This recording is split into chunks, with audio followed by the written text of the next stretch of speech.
Ngome ya michezo.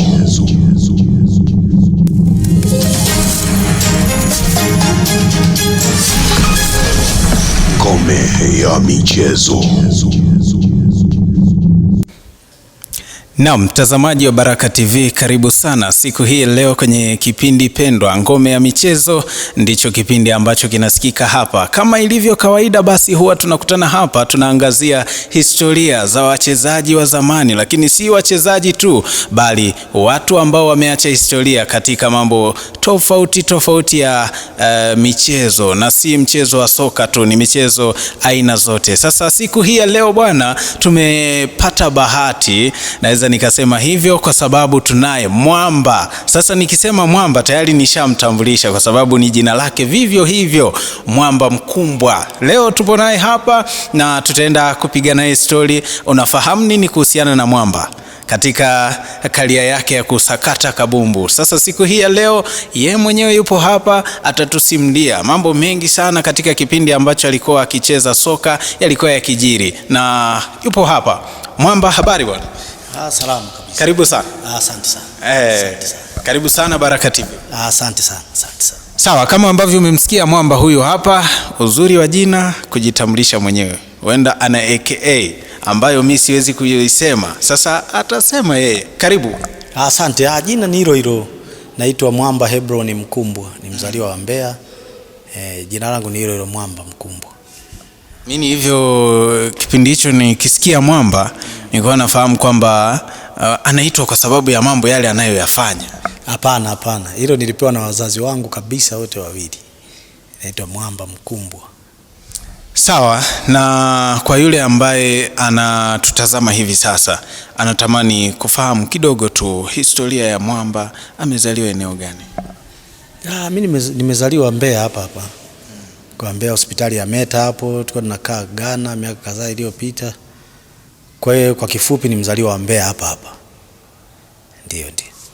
Sawa, asante sana, na moja kwa moja hivi sasa tunaanza rasmi kutazama karia yake ya soka ilianzaje. Mwamba, tunataka kufahamu wewe. Tumekufahamu kicheza vilabu tofauti. Kuna Mtibwa Sugar, kuna Kagera Sugar, kuna Tanzania Prison, lakini kuna historia umewahi fika hadi mkoa wa Songwe. Kuna timu ilitikisa sana. Sasa tunataka tufahamu ulianzaje masuala ya soka na ulianzia wapi? Mimi namshukuru Mungu, masuala ya soka ni kipaji. Nilianza kukigundua toka niko shule ya msingi. Nilikuwa napenda sana kucheza kinyengo.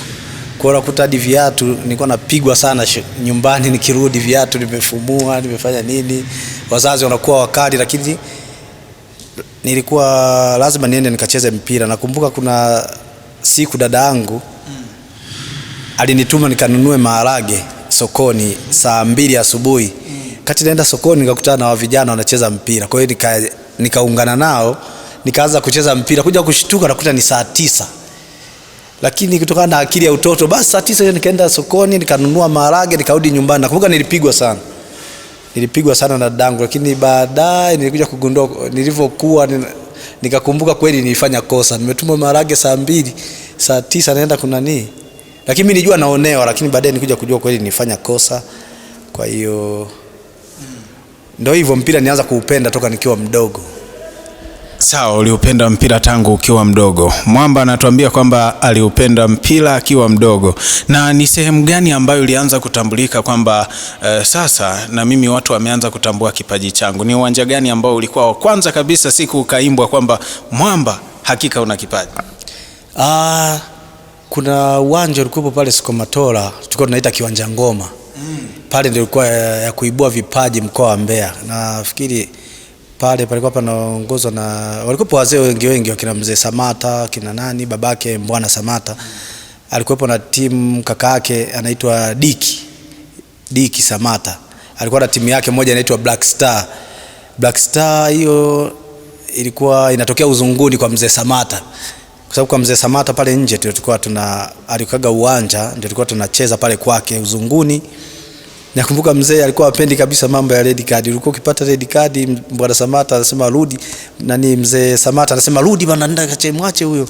Ila tutampiga adhabu ya koka. Kwa hiyo unakuta unaenda unapigwa adhabu ya kununua soda unarudi uwanjani. Kwa hiyo mzee alikuwa alikuwa anapenda sana mambo ya nidhamu, Mungu amrehemu huko aliko. Lakini ndio tulikoanzia, mtoto wake akaunda timu inaitwa Black Star, ndio tukaanza kucheza Kiwanja Ngoma. Kiwanja Ngoma ndio nilipoanza kutambulika.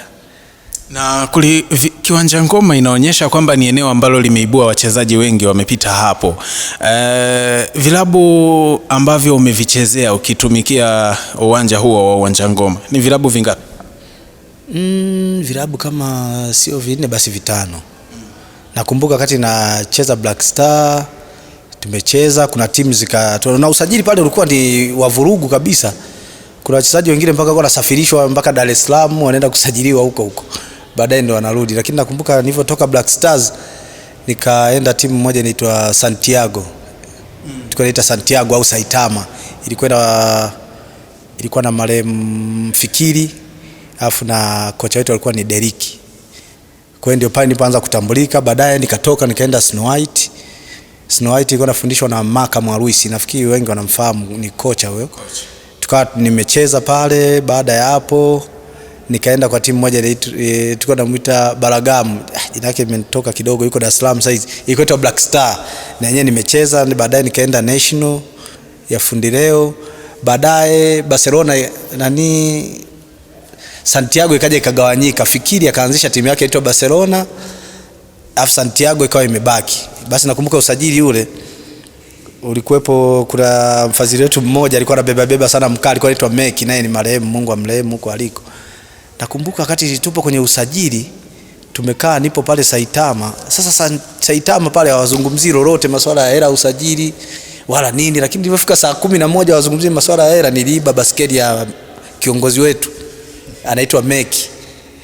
Mimi mwenyewe nikatoroka nikaenda kwa Fikiri kule ambaye ameanzisha Barcelona, nikapanda basketi nikapata usajili kwa sababu kule kwa kuzungumzia hela muda wote wananitafuta. Sasa huku kwetu nikaona mazoea yamezidi, hela hamna. Basi nikaiba basketi nikaenda mpaka Ghana kule. Nikifika Ghana nakumbuka nisajiliwa kwa kaseti.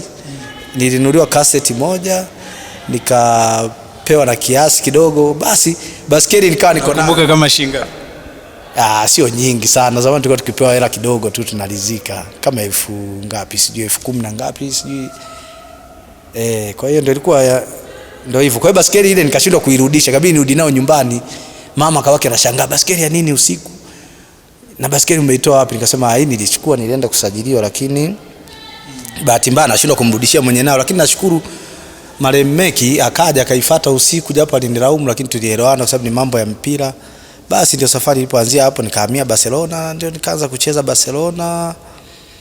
Baadaye ilikuwa inafika muda ukicheza pale, kuna umri fulani ukifika mnaondolewa, wanaitwa vijana wengine. Kwa hiyo nyinyi wengine mnaenda kutafuta timu za daraja la 4, kama utabadilika la 3. Kwa hiyo ndio nikaja hapa Nzovwe, nikajiunga na timu moja hivi ya Mzee Alani inaitwa African Boys. Ndio nikaanza kucheza kutoka daraja la 4, cheza la 4, mara tukaenda la 3.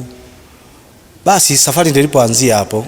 Kuna kaka zangu walikuwa wananiongoza vizuri sana. Alikuwa anaitwa Abel Chambo, kwa anafanyia TANESCO. Amenilea sana katika mpira na katika nje ya mpira. Amefariki mwaka huu mwezi wa 5 tarehe 26. Mungu amrehemu kwa aliko, amenisaidia sana katika mambo ya mpira na katika maisha yangu tu ya nje. Na mwingine anaitwa marehemu Kaisi, naye alifariki, Mungu amrehemu huko aliko. Ila bila kumsahau mzee wetu anaitwa Mzee Alani. Yupo mpaka saizi hapa Nzovwe. Mungu aendelee kumpa umri mrefu kwa sababu anasaidia watu wengi sana, ametusaidia wengi sana kufika hapa tulipo. Nakumbuka wakati nacheza African Boys, siku niko nyumbani tu nimelala, akaja kaka mmoja hivi tulikuwa tunacheza naye anaitwa Neto Simbi. Amefika pale, mdogo wangu vipi, safi, tukapiga story 2-3 akasema nimepewa 50,000 na Kaisi nikuletee.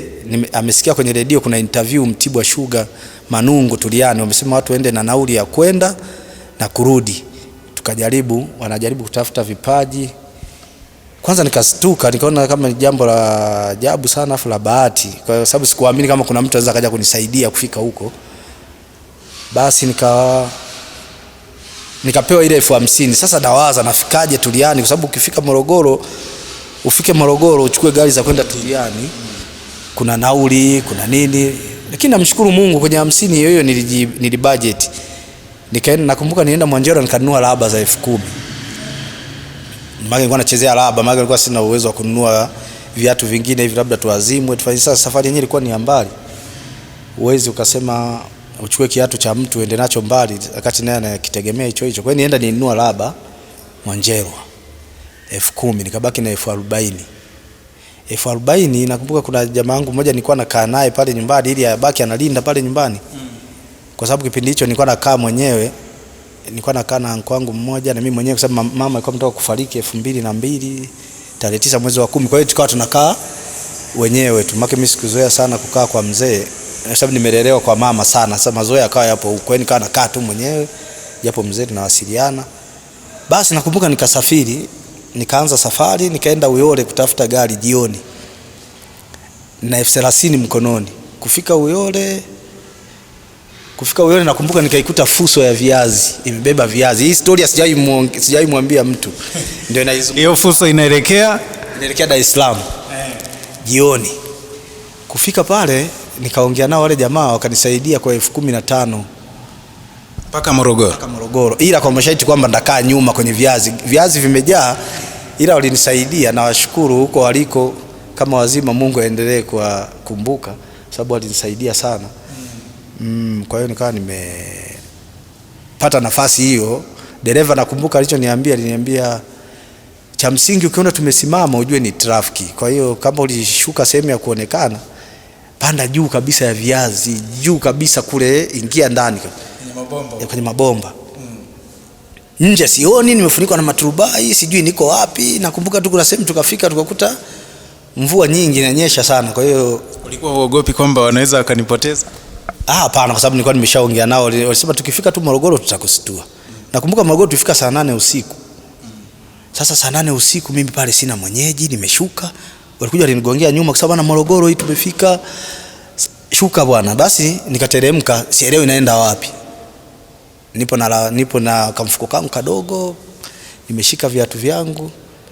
Basi nikawashukuru wale jamaa wakawa wanaendelea na safari ya kwenda Dar es Salaam. Uzuri Morogoro bwana, nilikuta kuna vibanda vingi sana walali wanapika chakula mama ntilie mle pembeni mle, kama umefika pale Msamvu ngambo ya pili. Sasa hizo wamejenga sana. Zamani ilikuwa ni mama ntilie wanakesha pale. Kwa hiyo nilifika pale nakumbuka nilinunua soda nikakaa nao mpaka asubuhi. Kwa hiyo hata watu wa pale nikawa napiga nao story mpaka asubuhi. Basi asubuhi ilipofika nikarudi stendi Msamvu kuuliza gari zinazoenda Tuliani. Nikaambiwa zinaondoka saa 6 mchana. Saa 6 mchana. Kwa hiyo kabidi niendelee kuwepo pale. Nikarudi tena nikanywa chai. Kumbuka nina 15,000 hapo tayari, nyingine nimenunua soda, nyingine ndio nikala. Hapo nimebakiwa kama na 10,000. Nikaambiwa nauli pale ni 5,000 mpaka Tuliani. Kwa hiyo saa 6 ilipofika nikaanza safari ya kwenda Tuliani sasa. Nafikiri tuliingia kule saa 9. Kufika saa 9 nikakuta wenzangu ni wengi sana, watu wamejaa wengi sana, gari inasombelea watu kwenda mazoezini. Kumbuka hapo mchana sijala na nimefika pale watu ndio wanaenda mazoezi na mimi wewe inatakiwa uungane nao uende uwanja. Uungane nao kwenda nao mazoezi. Nikafika pale basi wakaniandikisha jina, baadaye nikachukua viatu nikaungana nao kwenda uwanjani Manungu. Kwa mara ya kwanza nafika Manungu pale. Kufika pale nikuta wachezaji wengi sana toka Dar es Salaam, mikoa mbalimbali, wako wengi vibaya mno, wamependeza, viatu vizuri, mimi nina raba. Sasa navaeje raba mbele ya wenzangu? Lakini nikajipa moyo, nimetoka Mbeya, nimekuja kutafuta maisha.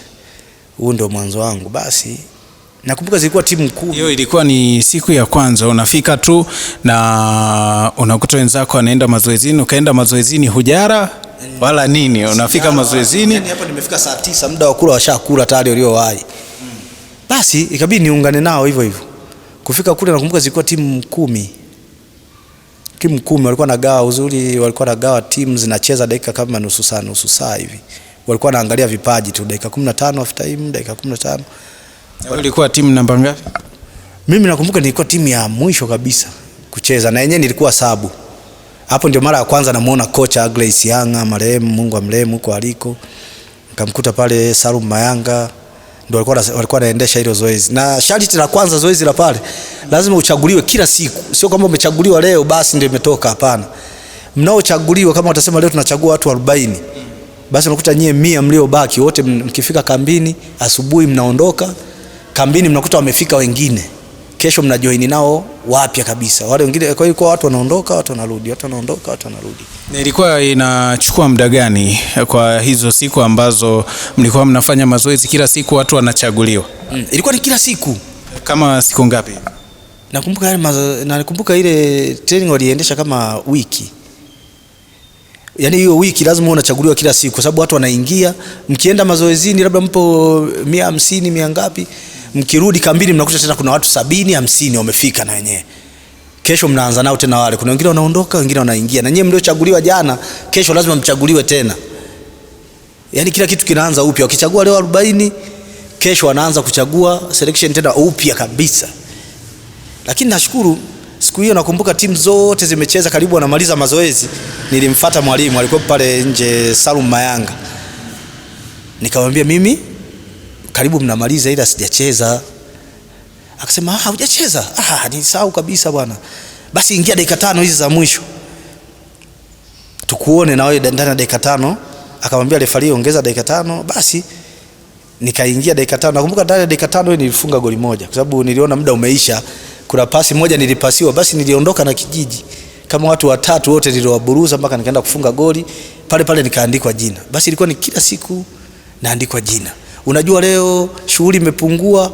Ukienda kambini watu wamejazana tena toka Mwanza, Geita, wapi, wamefika tena. Kwa hiyo kesho tena shughuli mpya. Kwa hiyo inatakiwa kila siku unakaza. Nakumbuka mpaka ikaje kafika tukabaki 4. Siku ya mwisho kabisa ile tunabaki 4. Haya, unarudije nyumbani? Nauli una. Maana Mtibwa kipindi hicho alikuwa hatoi nauli ya kurudi. Ndio maana nasema nauli ya kwenda na kurudi. Kwa hiyo tulivyobaki 4 wakatuambia tuandike namba za simu. Kipindi hicho mimi simu sina. Manake hiyo namba ya simu ambayo utaiandika kwa ajili ya kuwasiliana kwamba ni siku gani ambayo utahitajika kurudi tena. Kurudi kambini kama umesajiliwa au la, uje usajiliwe. Tutakupigia simu. Tulibaki wachezaji 4 lakini hao wengine 2 siwakumbuki, lakini namkumbuka na jamaa wangu mmoja yupo Dar es Salaam sasa alikuwa anaitwa Amoa Zuru. Wewe ndio ninayemkumbuka, tulibaki miongoni mwa hao watu. Sasa nauli ya kurudi narudije? Na simu huna na umeambiwa pale muandike namba za simu. Ulifanya nini?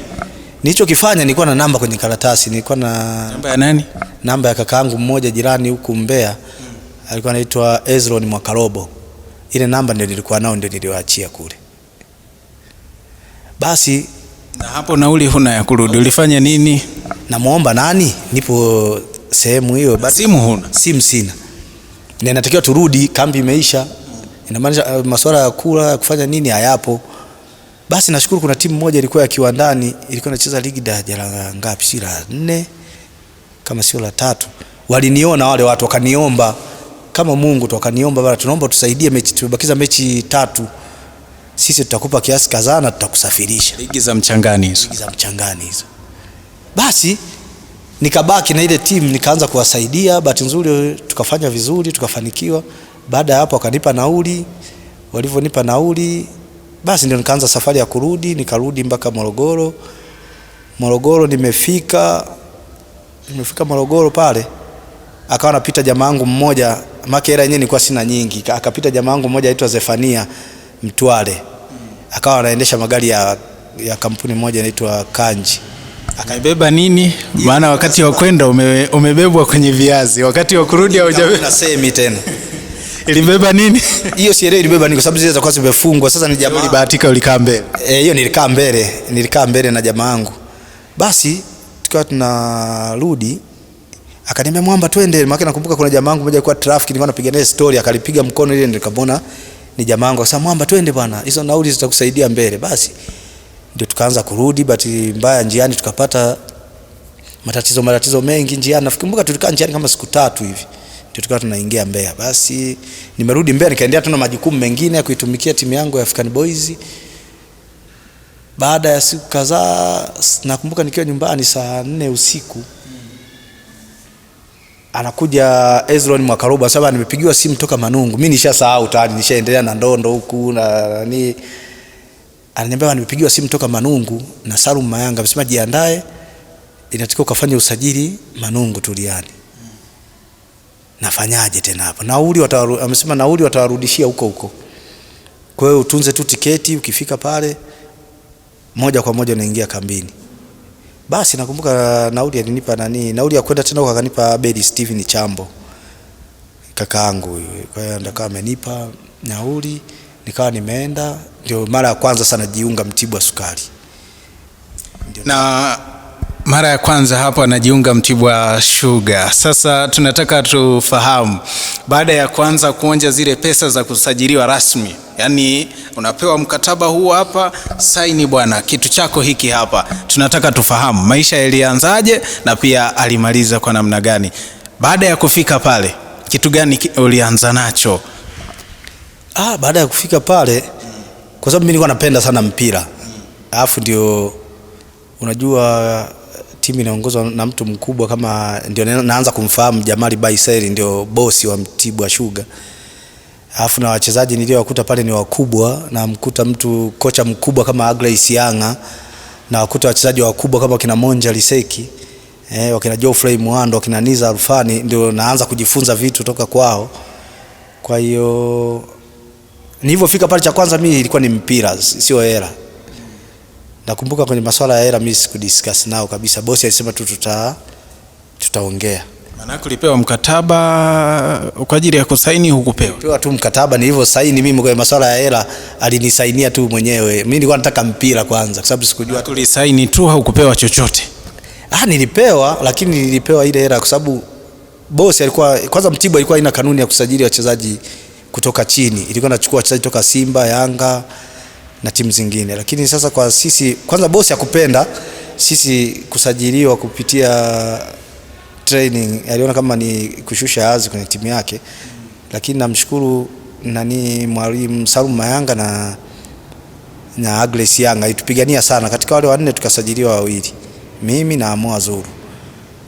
Kwa hiyo hatukuweka masuala ya pesa mbele. Kama unavyojua kijana unatoka mchangani ndio unaenda kuanza ligi kuu, ni wengi ambao hawazungumzii pesa, labda vijana wa saizi, kwa sababu saizi kidogo kumeendelea tofauti na zamani. Saizi kidogo vitu vimeendelea, unakuwa na mkataba, unakuwa na meneja. Sasa kipindi hicho mimi kama mimi nimeenda nakutana na jopo kama lile la wakurugenzi la nini, hata kuongea ulikuwa uwezi. Na ulikuwa huna meneja? Zamani ulikuwa mtu una meneja. Ni saizi tu kidogo mambo yamefunguka, sasa hivi wachezaji wana meneja. Nilienda mimi kama mimi, yani nimetoka Mbeya mimi kama mimi, nimefika kule mimi kama mimi, sijui A wala B, lakini mimi napenda mpira. Na kwanza nafurahia kwenda kuchezea timu kubwa kama Mtibwa. Miongoni mwa timu 3 bora Tanzania ulikuwa uwezi kuiacha Mtibwa ukitoa Simba na Yanga. Sasa nimeenda timu kama Emisha huku kucheza mpira. Basi nikafika pale, tukaanza mazoezi kama kawaida, nimejoin kwenye timu, usajili umetangazwa, tumeshasajili. Mimi ni kucheza mpira tu, hata sielewi hela zangu napewa lini wala lini. Nishangaa tu siku kikao na bosi, kumbe ndio siku ambayo amekuja kulipa hela za usajili na kulipa hela za mishahara. Mimi sielewi kama kuna hela za mazoezi, kumbe kuna hela za ukienda mazoezi kuna hela. Manake hapo hela za mazoezi ambazo nazizungumzia ni kwamba ukitoka uwanjani unavyorudi kule nyumbani kuna pesa ambayo ulikuwa unapewa? Hapana, yani ilikuwa ukiwa kambini. Kumbe utaratibu wa Mtibwa Sugar, unapokwenda mazoezini kuna hela yako inaandikwa ambayo unaipewa yote mwisho wa mwezi. Kila utakapokanyaga mazoezini kuna hela yako inaingia. Mimi nilikuwa sijui yote ya mambo, lakini nashukuru siku hiyo nakumbuka tumekaa pale, mabosi wameniita, wamenikabidhi hela zangu za usajili. Ndio mara ya kwanza naenda kufungua akaunti, naenda kununua simu. Bosi akaniambia sasa nunua simu tu tunawasiliana, kafungue akaunti. Nakumbuka ndio naenda kufungua akaunti madizini kwa mara ya kwanza. Naenda napiga picha, wananisindikiza wenzangu wale. Kuna mchezaji mwenzangu mmoja alikuwa wa Mbeya, nilimkuta pale, alinisaidia sana. Alikuwa Meshaki Abel Mwankina. Yule ndio alinisaidia sana hata kuzoea mazingira ya pale, tulikuwa nao karibu. Japo wote walinisaidia. Wachezaji wengi zamani, wachezaji walikuwa na upendo sana tofauti na saizi. Yaani zamani walikuwa wanakusaidia hata kama kuna una madhaifu, wanakuambia fanya 1 2 3. Kwa sababu mimi nimeenda pale na wakuta wachezaji wakubwa kama kina Meki Maxime, wakina Salum Swedi, wakina Victor Bundara, wakina Shabani Nditi, wakina Abdara Juma, wakina Geoffrey Mwando. Kwa hiyo unakuta ni wachezaji wale wakubwa ambao nilikuwa nimezoea kuwasikia kwenye redio, leo niko nao. Kwa hiyo vitu vingi nilikuwa najifunza kutoka kwao. Na wananipa support 1 2, hapa tufanye hivi. Tunaamka usiku kwenda kukimbia kwenye mashamba ya miwa mle kuna tisha, lakini wenyewe wanakuambia tuamke tukakimbie, uwezo kulala si mpaka saa ngapi. Tukiamka tukitoka hapo ndio tutakuja tunaoga, tunajoin tena kwenye mazoezi ya timu labda saa 2. Na hapo kukimbia katikati ya mashamba ya miwa na Tobias Kifaru Ligalambwike ambaye ni ofisa habari wa kikosi cha Mtibwa Sugar amekuwa akizungumza kwamba tupo katikati ya shamba la miwa. Sasa hayo yalikuwa ni mazoezi ama? Ni kweli uwanja uko katikati ya mashamba ya miwa. Na Tobias Kifaru nimemkuta pale, ni msemaji mzuri. Tumeenda naye vizuri, ni mtu mzuri sana. Anaufahamu mpira na anauzungumzia mpira. Kwa hiyo kwa kifupi wote tulienda nao sawa. Tuliishi sawa. Na Mtibwa Sugar umekaa kwa muda gani? Mkaa miaka 4 pale. Miaka 4 kwa sababu nilienda mdogo, kwa hiyo wakawa wanaamini kila siku nakuwa, lakini nakumbuka nilipoanza kucheza goli langu la kwanza kufunga, nakumbuka na wafunga Moro United katika uwanja wa Manungu. Abdalla Juma amewachomoka, amepiga shuti, kipa amecheza rebounds, mimi natokea naenda kumaliza. Basi kutoka hapo, kama unavyojua mpira wetu wa Kitanzania, ukifunga tu, unapofunga unafunga. Basi ndio moja kwa moja nikaanza kuaminiwa na walimu. Nakumbuka hata Grace Yanga alivyoondoka kurudi Kenya, nikabaki na mwalimu Salum Mayanga akanisaidia. Basi toka hapo ndio nikaanza kuimprove mpaka nakumbuka kipindi hicho mpaka nikaitwa timu ya taifa ya vijana. Sikumbuki mwaka, nakumbuka chini ya miaka mingapi? Ilikuwa chini ya miaka 20. Ngorongoro. Nakumbuka tuliitwa, tulikuwa na kina kati na wenyewe ndio wanaanza kina John Boko. Naweza kuwakumbuka John Boko, Shua Boy, na wachezaji wengine tu wengi. Na tumekaa pale chini ya Maximo, wakati Maximo yupo timu kubwa, ile msaidizi wake ndio yuko timu ndogo. Nakumbuka mwaka usiji itokea kitu gani, itakiwa twende Sudani kwenye mashindano, lakini haikuwa riziki, ikajaga Tanzania kama imejitoa au hatukufanikiwa kwenda. Kwa hiyo ndio ikawa kambi imevunjwa hapo. Baadaye kocha Masio Maximo alikuwa ananikubali sana. Nafikia angeendelea hata timu ya taifa ya kubwa ningeweza kuitoa, lakini sasa ndio akajaga naye ndio akawa anaondoka kipindi hicho. Kwa hiyo nikawa nimebaki na Mtibwa tu, nakumbuka ndio nikarudi kuitumikia timu yangu. Kuna mwaka gani? Mtibwa Sugar. Tukarudi kambini Mtibwa Sugar kwenye vilabu vyetu baada ya kutoka huko. Basi baada ya hapo nikawa nachaguliwa na timu ya mkoa wa Morogoro. Nakumbuka alikuja mashindano ya mikoa. Nakumbuka nikawa nachaguliwa sana timu ya mkoa wa Morogoro, na washukuru viongozi wa pale waliniona, walinipa ushirikiano. Kwa hiyo nikawa nacheza timu ya mkoa wa Morogoro. Baadaye nikimaliza likizo narudi Mbeya. Sasa hapo nikawa napanda mabasi sasa ninayotaka mimi, kwa sababu sasa pesa unayo. Pesa ninayo, mambo yamekuwa mazuri. Hakuna kukaa tena juu ya bomba kule kwamba sijui wamepakia viazi, wamepakia nini na mimi nakao. Ndio ikawa mwisho wa hapo sasa. Kwa hiyo kwa nini nimeongea hivi? Nimeongea hivi kwa sababu vijana wa saizi kidogo wana bahati. Yaani mpira upo wazi sehemu nyingi, afu una hela nyingi tofauti na sisi. Ndio maana nimeongea historia ili kujifunza kwa vijana. Sawa, pia hawa vijana kuna kitu ambacho natamani utawaasa kule mwishoni, lakini hivi sasa nataka tufahamu baada ya kucheza Mtibwa Sugar, na umezungumza hapo baadhi ya majina ambayo yalitikisa sana katika soka la Tanzania kwenye timu ya taifa. Umezungumza John Boko, hakuna asiyemfahamu John Papa, Rafael Boko, lakini pia Shua Boy. Sasa nataka tufahamu, mtu anasema tu unazungumza na Mwamba hapo, mimi sifahamu Mwamba alikuwa akicheza katika nafasi ipi. Sasa tunataka tufahamu ulikuwa unacheza katika nafasi ipi, na baada ya kufahamu kwamba ulikuwa unacheza katika nafasi ipi, tutataka kufahamu baada ya safari ya Mtibwa Sugar kituo kilichofuata ilikuwa ni wapi? Nashukuru. Nafasi zangu nilikuwa nacheza zote za mbele, ila lakini kubwa zaidi nilikuwa nacheza striker. Hata Mtibwa nilisajiliwa kama striker. Namba 9, sasa namba 9. Lakini kama ulivyokuwa unajua mchezaji, nilivyoenda Mtibwa nilikuta wachezaji ni wengi. Wachezaji ni wengi wazuri. Wote unakuta timu ya taifa wachezaji wanaenda 12, 13, sisi tunabaki kambini, wakimaliza mashindano wanarudi. Kwa hiyo nikajifunza na nafasi nyingine nyingi za mbele, hususan 11, nambari 7, namba 10. Kwa hiyo mwalimu alikuwa akiniweka sehemu yote na fiti. Na hapo umesema wachezaji wengi. Kuna wachezaji ambao wamekuwa wakicheza na mwenzake kwenye nafasi moja, anajiona yeye ndio bora. Wewe ulikuwa unaona kwamba wewe ndio bora kuliko wengine, ama kuna wengine ambao ulikuwa unaona kabisa huyu unacheza naye lakini huyu mtu? Wachezaji wote walikuwa bora niliowakuta pale. Kwa sababu kwanza nilizoea kuwasikiza kwenye redio. Mfano namkuta namba 9 labda namkuta Geoffrey Muhando, hamna mtu ambaye amfahamu. Namba 10 namkuta Monja Liseki, hakuna mtu ambaye amfahamu katika taifa hili. Namba 7 unamkuta Zuberi Katwila, hakuna mtu ambaye amfahamu. Namba 7 hiyo unamkuta Zuberi au Niza Alfani.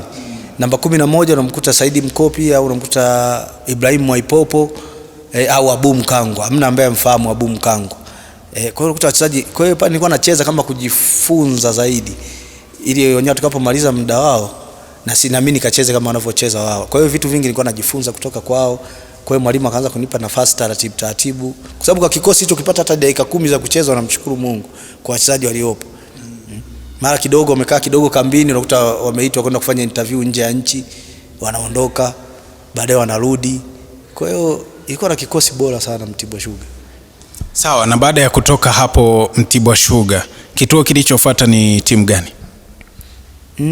Nakumbuka kituo kilichofuata ndio nikawa natoka Mtibwa Sugar naenda Kagera Sugar tena. Yaani natoka kwenye Miwa naenda kwenye Miwa.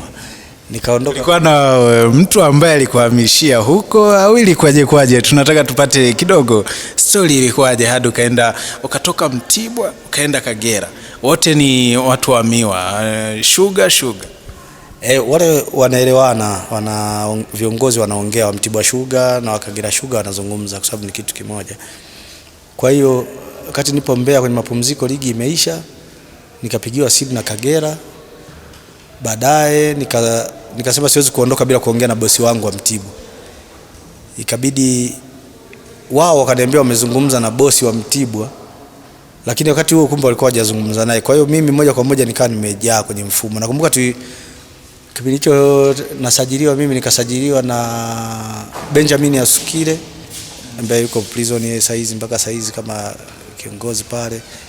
Nikawa nimesajiliwa na Gaudence Mwaikimba, nafikiri wengi wanamfahamu. Wote sisi tulikuwa ni wa Mbeya, kwa hiyo tukapigiana simu, bwana wamesema hivi na hivi, lakini nafikiri tuondoke. Baadaye basi ndio safari yangu ikaanza kwenda Bukoba huko Kagera, kwenda kuitumikia Mtibwa, kwenda kuitumikia Kagera Sugar. Na Kagera Sugar umekaa kwa muda gani? Kipindi ambacho umesajiliwa ulitumikia kwa muda wa gani? Nimetumikia kwa mwaka mmoja. Nimecheza msimu mmoja kwa kifupi.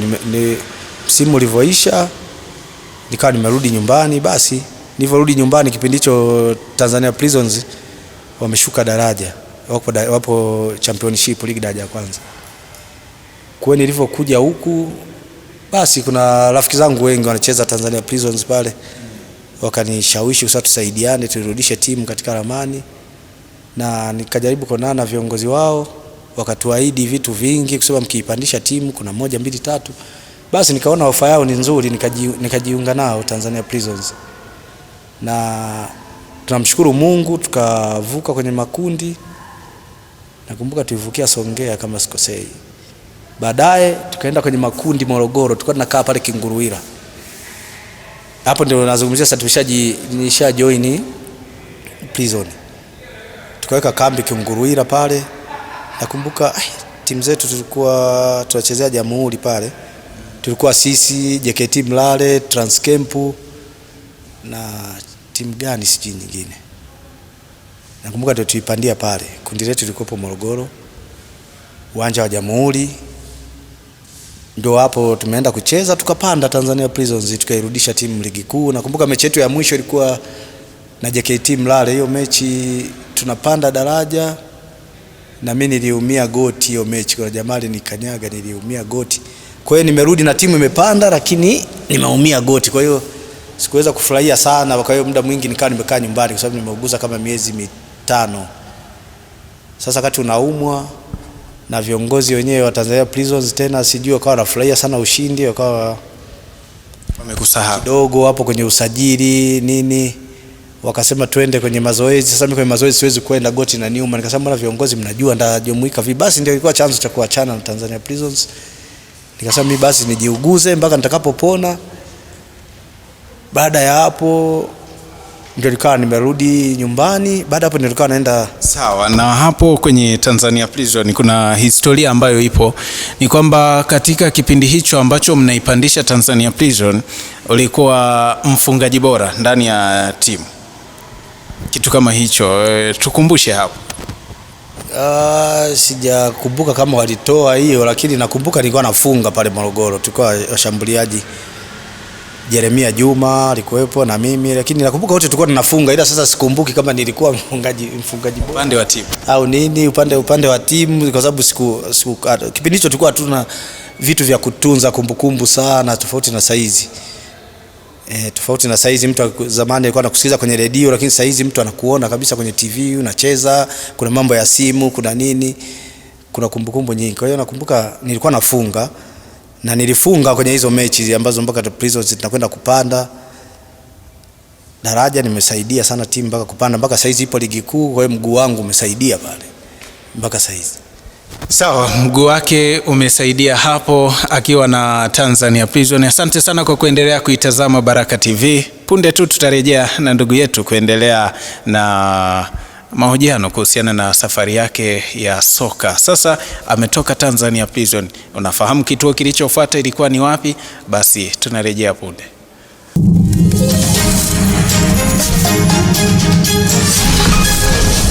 Ngome ya michezo.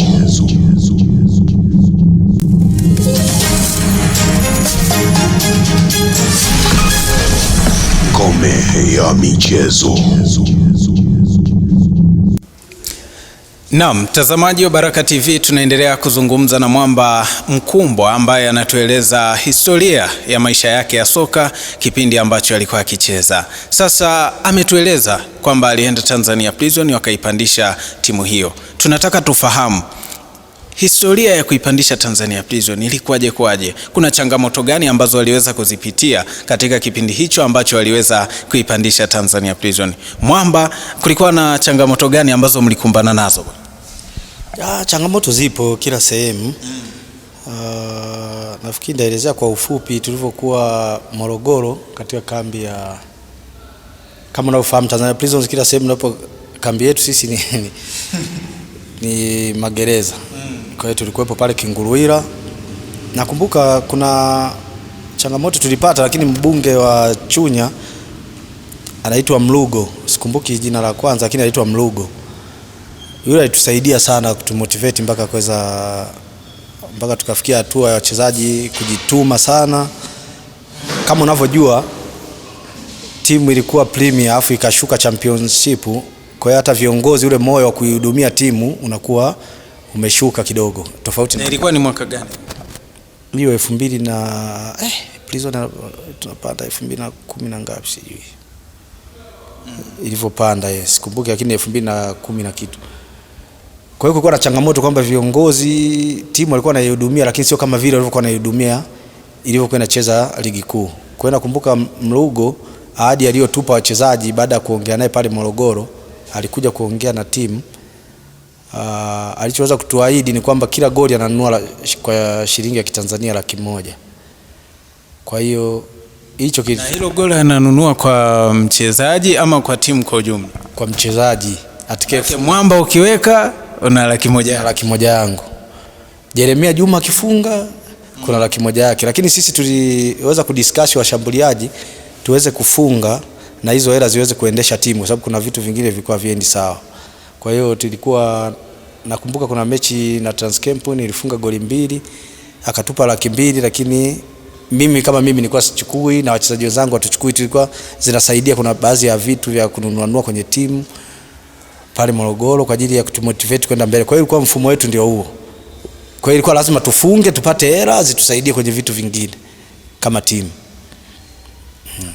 Sawa, kama ambavyo umesikia hapo, kuna vitu vingine ambavyo viliweza kutokea, na tunasema kila kwenye mafanikio changamoto hazikosekani. Kwa hiyo hizo ndizo ambazo waliweza kupitia changamoto zao kipindi hicho wanaipandisha Tanzania Prison. Sasa hivi sasa tunataka kufahamu Mwamba baada ya kutoka Tanzania Prison alielekea wapi?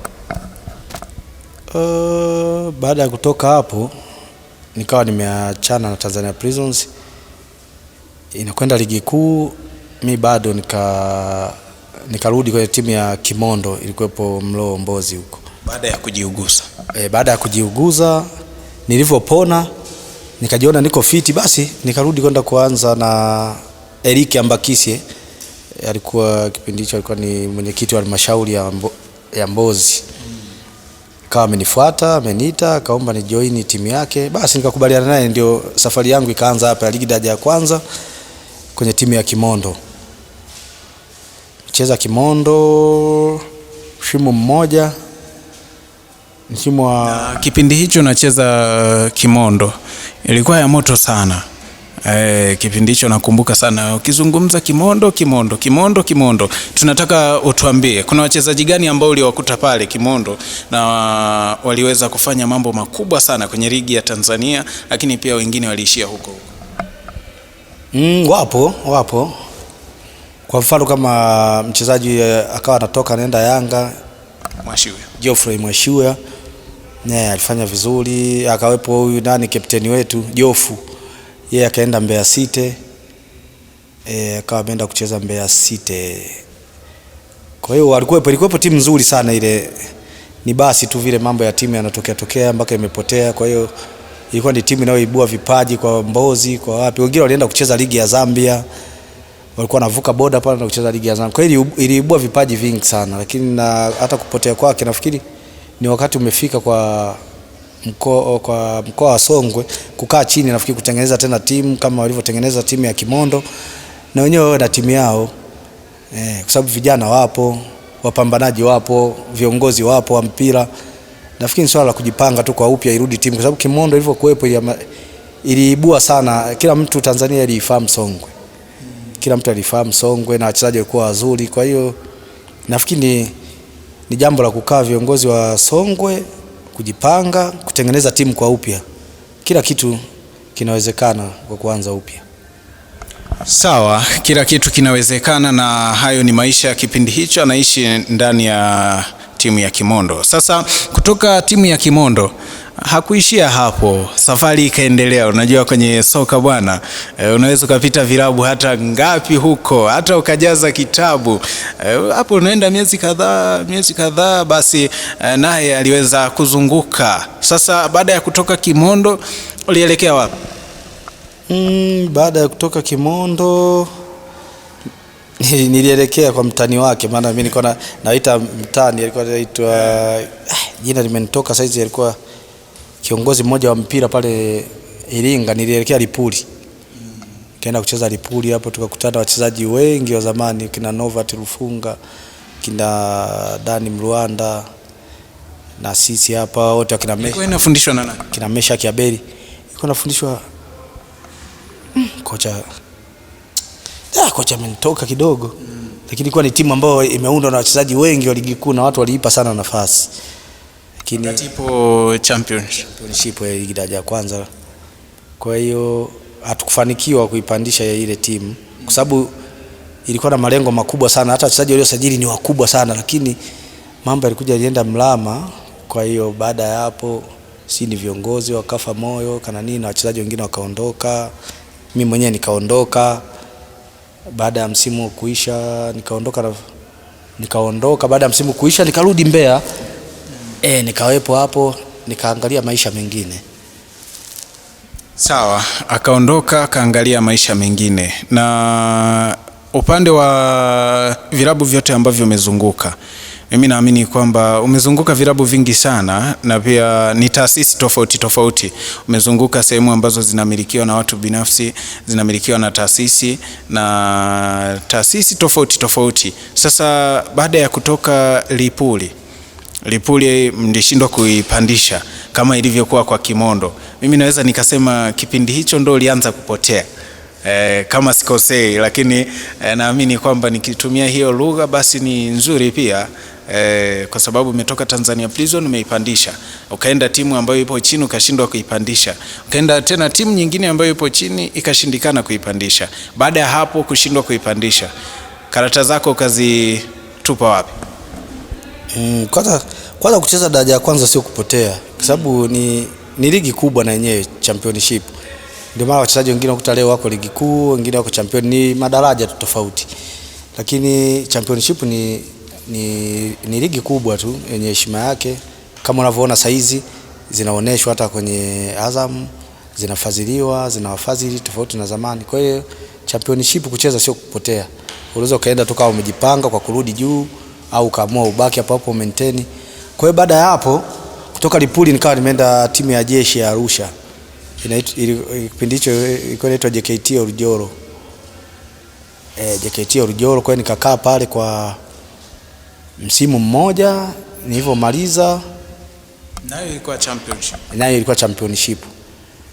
Tukawa tumecheza pale kwa msimu huo, hatukufanikiwa kuipandisha, lakini baada ya ligi kuisha, na yenyewe ilikuwa na changamoto zake, lakini baada ya ligi kuisha nilivyorudi Mbeya ndio nikaamua sasa niishi maisha nje ya mpira. Nikaanza na mambo yangu mengine tofauti kabisa na mpira. Japo mpira bado nacheza, nafanya mazoezi, lakini kuna vitu vyangu binafsi ninavyofanya nje ya mpira ambavyo sasa ndio naendeshea maisha. Sawa, ameeleza vilabu vingi sana ambavyo ameweza kupita na kucheza. Amecheza ligi kuu, lakini hajaishia ligi kuu, ameenda kule championship. Sivyo bahati alienda timu ya taifa upande wa vijana, lakini safari ikaahirishwa. Kwa hiyo timu ya taifa kidogo mambo hayakwenda vizuri kwake. Sasa mimi nataka tuweze kuzungumza hapa.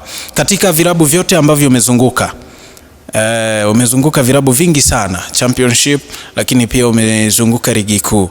Mimi nataka uweze kutuambia ni klabu gani ambayo ulicheza yaani ukafurahia maisha ya pale wakati tunacheza?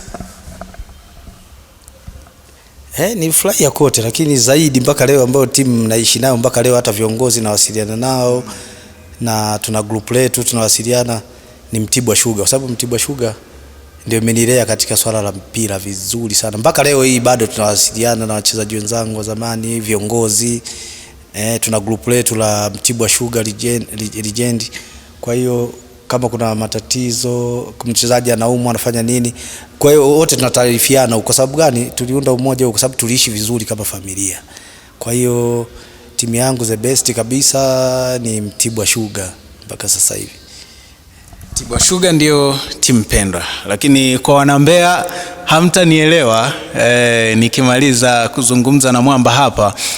Mpaka saizi hujasikia timu moja hivi ambayo ipo ndani ya jiji la Mbeya. Wana Mbeya wanasema kiaka Indwanga ya pili kiaka kiasiere. Nadhani umenielewa hapo. Wanyakyusa mnanielewa vizuri sana. Mwamba, Mbeya City hujacheza? Mbeya City sijacheza. Mbeya City sijacheza, lakini kuna uvumi tu utokeaga hapo nyuma, sijawahi uzungumzia. Labda leo naweza nikauzungumzia. Kuna kipindi mashabiki walikuwa wanataka nikacheze Mbeya City kama mashabiki. Mashabiki walikuwa wanataka akacheze Mbeya City. Sasa unadhani ni kitu gani ambacho kiliweza kumkwamisha asiende Mbeya City? Twende. Kwa hiyo wakati nipo nyumbani, mashabiki kuna baadhi yao kabisa walinifuata wakisikia kama nimesaini Mbeya City, lakini ilikuwa sio kweli. Yaani mashabiki wanataka nikacheze timu, lakini viongozi, hakuna kiongozi wote aliyenifuata. Mimi nipo nyumbani sielewi lolote. Lakini baadaye nimekuja kutoka nikasikia tu mashabiki wanazungumza kwamba Mwamba amefuatwa, amegoma kuja kucheza Mbeya City, analinga kuja kufanya mazoezi, kitu ambacho sio kweli. Mimi sikufuatwa na kiongozi yoyote. Na hichi kitu sijawahi kusema popote. Kwa hiyo sikuwahi fuatwa na kiongozi wala hata kupigiwa simu kusema unahitajika kwenye training au nini. Kwa hiyo wengi wakawa wananichukia kwa njia hiyo mashabiki, lakini mmoja nilimueleza, lakini leo nashukuru Mungu nimekieleza kwa ujumla. Kwa hiyo nafikiri watakuwa wamenielewa. Lakini kwa kipindi hicho ambacho ulikuwa unahitajika na Mbeya City, ulikuwa tayari kwenda kuwatumikia? Mbeya City mpaka ni timu yangu ya nyumbani, mpaka leo hata bado naishabikia. na baadhi ya wachezaji ambao walioko pale nazungumza nao na watia moyo kusema tuendelee kupambana, tuwe na timu. Unajua timu zikiwepo kwenye mkoa wenu, hata timu zingine kuziona ni rahisi. Bila hizi siwezi kuiona Mtibwa, lakini Mtibwa akija nasalimiana nao vizuri kwa ajili ya timu zangu hizi za Mbeya Prisons na Mbeya City. Lakini hata hivyo tunaiombea hata championship Mbeya Kwanza, kuna Ken Gold na zenyewe zije juu ili tupate kuziona timu zingine. Ili mimi nisalimiane na Mtibwa, siwezi kutoka hapa nikaenda Tuliani, lazima waje Mbeya nisalimiane nao. Kwa hiyo bila hizi timu kuziombea ziwe juu zitanikwamisha hata kwenye hilo hapo. Sawa, Mwamba amezungumza vizuri sana na mengi umeyasikia kutoka kwa Mwamba, lakini yapo mengi sana ambayo unatamani kuyasikia kutoka kwa Mwamba. Mimi nataka nifahamu kama sio vitu vitatu vya mwisho kabisa siku hii ya leo mazungumzo na Mwamba hapa.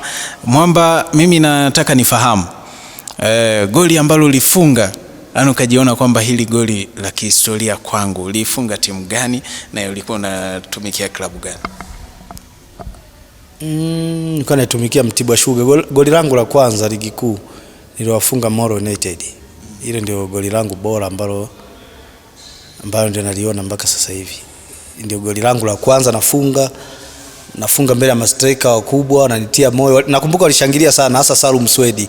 Alikuwa ananikubali sana, Salum Swedi Kusi, Jibaba na Meki Maxime walishangilia sana ile goli. Wakina Kasim Isa, mablo wangu wote walishangilia, wakanitia moyo kusema sasa ndio uendelee hivyo kufunga kila siku.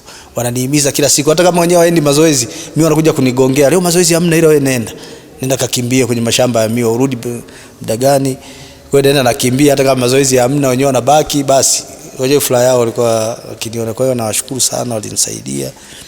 Na mwingine marehemu sijamtaja, Mungu amrehemu, kwa alikuwa anaitwa Godfrey Boni Ndanje, naye alinisaidia sana kwa sababu ilifika stage mpaka itaka kunipeleka Nepal China, tumefuatilia mpaka kwa ajili ya soka. Nikaenda Dar es Salaam pale nikafuatilia vibali vyangu, passport, tukaikabaki kufuatilia tu masuala ya visa na nini.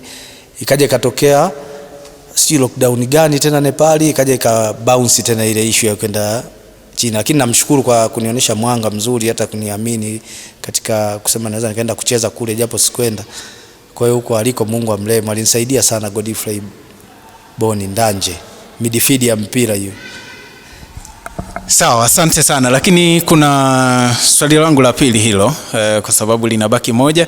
Swali langu, wewe na Misango kulikuwa na kitu gani? Kwa sababu ilikuwa kihitajika huyu anarusha mpira na mhitaji yule, ikienda hivi lazima urudishe hivi. Kulikuwa na nini wewe na huyu mtu? Nakumbuka kipindi cha nyuma mimi na Misango Magai tulikuwa tunacheza timu moja Black Star. Sasa ilikuwa tunapatana sana, wote tulikuwa tunakaa Mabatini, Mbaziro, tulikuwa majirani. Mimi nilikuwa nakaa mtaa mmoja karibu na kwa Mzee Makinda, yeye kwa juu kidogo. Kwa hiyo ilikuwa sasa sijui ni utoto, sijui ni nini, sielewi. Timu ilikuwa ikinihitaji mimi, wakija kwetu sisi nyumbani, mimi nasema kaongeeni na Misango Magai kwanza. Akitoa jibu, hilo ndio jibu la. Jibu ndio hilo jibu, tunaenda huko. Misango naye wakifika kule viongozi, naye anawaambia bana, kama nataka nisajili mimi kaongeni na Mwamba Mkumbu. Kwa hiyo ikawa ni wanaenda huku wanarudi huku, wanaenda huku wanarudi huku, lakini mpaka ilifika stage wakaja kutukutanisha pamoja, basi tukasaini Santiago. Tukaenda kuitumikia timu ya Santiago Saitama pale Kiwanja Ngoma, naokumbuka. Na katika ushindani sehemu gani ambayo hasa pia umecheza na Misango? Sijabahatika kucheza naye katika ushindani huku tulikokuwa, kwa sababu yeye alianzia FC ya Arusha. Mimi baada ya miaka miwili na mimi ndio nikawa natoka naenda Mtibwa Sugar. Kwa hiyo tulikuwa tunakutana kwenye ligi kuu. Kwa hiyo tulikuwa tukikutana baada ya mechi tunasalibiana wote, na kwa sababu wachezaji wa Mbeya mimi niwachukulia kama ni ndugu zangu. Kwa hiyo timu ilikuwa ikija hata Manungu baada ya mchezo naenda nazungumza nao, piga nao story 2-3, basi tunarudi. Ndio mpaka leo hii bado tunaishi nao vizuri hapa Mbeya. Magereza naenda naongea nao kama ndugu zangu, piga story. Watu wako wengi tu, akina Dickson, Oswald, akina Sumado, akina Oswald Morris. Kwa hiyo tunaishi nao vizuri tu, akina Mbega Dafa, akina Samuel Mkono, wakina Ezekiel saa 2. Wachezaji wako wengi tu, tunaheshimiana, tunaishi vizuri kutokana na kile tulichokifanya kwenye mpira. Tulikuwa hatuna majivuno. Mwenzako anapokosea unamwambia, anarekebisha, tunasonga mbele. Hivyo tunapeana moyo mpaka leo, hata kwenye maisha tutapeana moyo. Sawa. Mwamba anasema licha ya kwamba kuleta janja zao zile kwamba mbebe anayebebeka ilishindikana, wao na Misango kubebana kwenda kucheza timu moja ya ushindani ligi kuu Tanzania bara. Licha ya kwamba wote wamecheza ligi kuu, lakini hawakubahatika kucheza timu moja. Bwana, mimi nataka tukamilishe leo kwa kuzungumza kuhusiana na eneo la ushambuliaji. Ni eneo ambalo umelitumikia sana. Sasa hivi ni kilio kikubwa sana katika eneo hili, katika taifa letu, timu yetu ya taifa ya Tanzania. Ukizungumza eneo ambalo linasumbua, licha kwamba kuna maeneo mengi sana, hata golikipa kuna changamoto, lakini kuna eneo la ushambuliaji imekuwa ni kilio kikubwa sana. Wewe unadhani shida ni nini?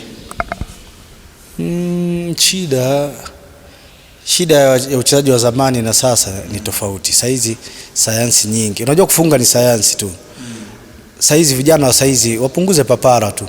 Unapofika kwenye sayansi ni ipi? Utulivu. Yaani utulivu, vijana wa saizi na wa zamani utulivu hamna. Kwa mfano kama kuna mchezaji alikuwa Mtibwa pale anaitwa Abdalla Juma, hata umpasie kwenye sita alikuwa anatulia kabisa. Yaani magoli yake alikuwa anapasia, yaani kama vile anarushia tu mpira hapo. Ndio nijifunza toka kwake, ni utulivu tu, kwa sababu kufunga na kwenye ni kama kupiga pasi tu. Sasa vijana wetu wa saizi papara nyingi wakifika kwenye 18. Kati kwenye 18 ni sehemu ya kurelax kabisa, yani kama uko kwako kabisa mle ndani. Naangalia kipa amekaa huku, unapiga huku, unafunga goli. Sasa vijana wa saizi wanaamini sio mashuti sana. Sasa mashuti hayana uelekeo, inaweza kaenda kokote tu ninakotaka. Hivyo ni utulivu tu, waongeze utulivu, wazingatie wanaofundishwa na walimu wao, basi watafanikiwa. Lakini unaamini kwamba vipaji ambavyo vipo katika eneo hilo vinaweza kutuletea mafanikio makubwa sana katika taifa letu endapo wakafuata hayo ambayo unayazungumza? Sana. Watatuletea makubwa sana. Angalia hata saizi, zamani tulikuwa tunashindwa kwenda hata AFCON. Lakini saizi umeona timu zetu zinaenda AFCON, wachezaji wanazidi kuperform vizuri, ligi yetu inazidi kwenda juu, wachezaji wa nje wanatamani kuja kucheza Tanzania. Kwa hiyo taratibu nafikiri washambuliaji watapatikana, watacheza tu vizuri. Taratibu tu naona wanakuja saizi. Na wanavyochanganya na wageni, kuna vitu unaiga kwa wageni na wageni wenyewe wanaiga vitu vingine kutoka kwetu. Nafikiri watafanya vizuri tu. Sawa. Hivyo ndivyo ambavyo Mwamba anaeleza vizuri sana. Lakini Mwamba, tuambie tu mtu ambaye alikuwa mfano wako wa kuigwa. Wengi wanapenda kuita role model wangu ni fulani. Wewe ni nani katika karia yako ya soka? Misango Magai. Alikuwa anacheza midfield. Alikuwa anacheza winga, midfield alikuja kubadilika tu sasa hivi, lakini alikuja kurudi midfield, alibadilishwa tu na makocha. Kuna makocha wengine wakuona tu unavyocheza wanakurudisha. Lakini ukizungumza nje ya mipaka ya Tanzania, nje ya mipaka ya Tanzania, Ulaya. Ulaya nampenda sana Cristiano Ronaldo. Sawa, lakini Tanzania kuna mtu nasikia alikuwa anakushawishi sana kipindi hujaanza soka. Kipindi sijaanza soka alikuwa ananishawishi, jina bali limenitoka hilo jina. Nani huyo? Kweli wapo walionishawishi wengi tu, lakini nani hapo hajirejea. Tumecheza zamani, wachezaji wengi tumepita nao, lakini alikuwa ananishawishi. Sawa, mwishoni mimi nitawakumbusha pindi ambapo tunafunga kipindi hiki na mwenzangu ambaye atakuja kutupitisha maisha baada ya kustaafu soka ya Mwamba hapa yalikuwaje. Mwishoni wakati tunafunga, basi nitakuja kukutajia jina hilo ambalo Mwamba lilimsababisha akashawishika sana kucheza soka. Kwa hiyo mimi nikwambie tu kwamba salia papo hapo, endelea kuitazama Baraka TV. Mimi nikushukuru sana Mwamba. Asante. Lakini sasa hizi Misango anacheza naye, tupo timu ya Mbeya Legend veterani. Kwa hiyo Misango Magai bado tuko sana naye. Sisi bado kuliliana kupo au kuishaisha? Kama kawaida, mwendo ule. Tukiwa uwanjani tutakuwa serious vile vile. Ila tukitoka nje ndio tunapiga tu stories zingine. Anazungumzia ile kwamba ukimchukua fulani na mimi niwepo. Sasa hizi sasa tumebaki kwenye timu hiyo moja. Kwa hiyo tunakutana kila weekend sasa hizi. Sawa, kila laheri bwana. Sawa, asante sana mtazamaji wa Baraka TV. Hivi punde basi utakuja kufahamu maisha ya Mwamba baada ya kustaafu soka yalikuwaje. Basi salia papo hapo.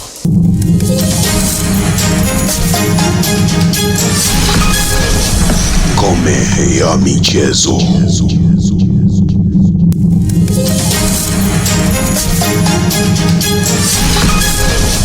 Ngome ya michezo.